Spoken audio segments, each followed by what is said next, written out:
شوف، النفط دايماً كان باكبون اقتصاد الكويت، بس السؤال الحقيقي، هل ارتفاع النفط يفيد بس الشركات الكبيرة؟ ولا حتى بيني ستوكس تقدر تستفيد؟ كثير ناس يعتقدون إن الأسهم الرخيصة كلها مخاطرة أو لعب، بس الحقيقة غير، خصوصاً لما نربطها مع أويل سيكتور. خلك معايا للآخر لأن الصورة رح تتغير عندك. خلنا نبدأ بهوك مهم. لما سعر النفط يطلع، الحكومات تصرف أكتر، الشركات توسع مشاريعها، والفلوس تتحرك بالسوق.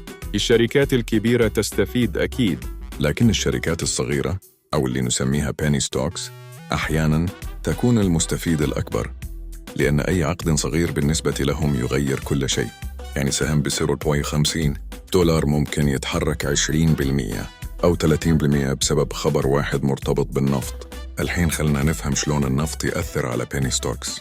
مو كل سهم رخيص له علاقة بالنفط، لكن في قطاعات معينة دايماً تتحرك مع oil prices، مثل شركات oil services، drilling equipment energy transportation، وحتى بعض شركات renewable energy اللي تشتغل مع oil companies. هذه الشركات تكون صغيرة، بس شغلها مباشر أو غير مباشر مع النفط. مثال بسيط، شركة خدمات حفر صغيرة في أمريكا ما أحد يسمع فيها، سهمها أقل من $1. إذا شركة نفط كبيرة وقعت معها كونتراكت، حتى لو العقد صغير مقارنة بالعمالقة، السهم ممكن يطير. ليش؟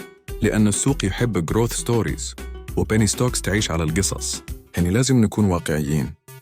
مو قاعد أقول لك اشتري أي سهم رخيص وخلاص، لا، ريسيرش ضروري. شوف الشركة، هل عندها ديبت عالي؟ هل عندها كاش فلو؟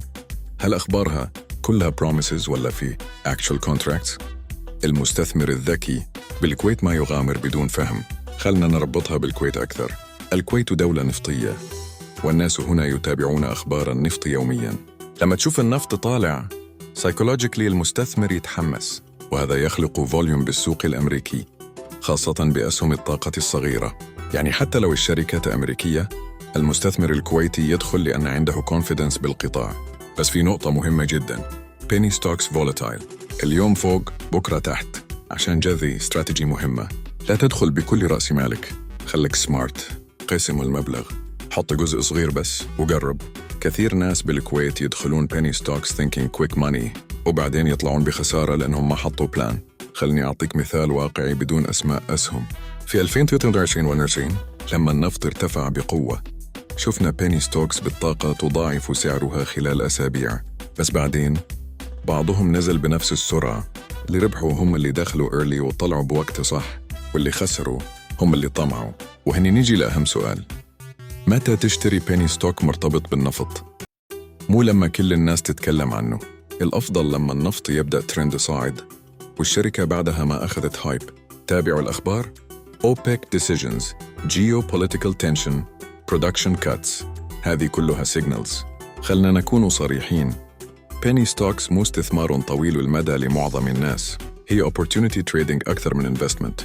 إذا هدفك long term، خلك بالبلو chips، بس إذا تبي جروث سريع بنسبة صغيرة من محفظتك، penny stocks النفطية خيار ذكي. في ناس تقول السهم رخيص أكيد سكام. هذا غلط، السعر الرخيص مو دليل نصب. القيمة الحقيقية بالشركة نفسها مو بالسعر. في شركات سعرها سرفع $30 بس عندها تيك أو سيرفيس مطلوبة بالسوق النفطي. نقطة أخيرة ومهمة للكويتيين والمقيمين بالكويت، لا تخلي العاطفة تتحكم فيك. النفط يعطينا إحساس بالأمان لأننا نعرفه، بس السوق الأمريكي ما يرحم. حط ستوب لوس، لا تطارد السهم ولا تدخل لأن واحد قالك السهم راح يطير. في النهاية Oil plus penny stocks ممكن يكون كومبو قوي إذا فهمته صح. مو طريقة سريعة للثراء، لكن فرصة ذكية للي يعرف شنو يسوي. تعلم، تابع وجرب بمبلغ صغير. السوق دايما يعطي فرص بس مو لكل الناس. إذا استفدت من الفيديو لا تنسى اللايك واكتب بالكومنت هل تحب فيديو عن أفضل Oil penny stock sectors أو أخطاء المستثمرين بالكويت؟ واشتراكك بالقناة يساعدنا ننزل محتوى أعمق وأقوى إن شاء الله.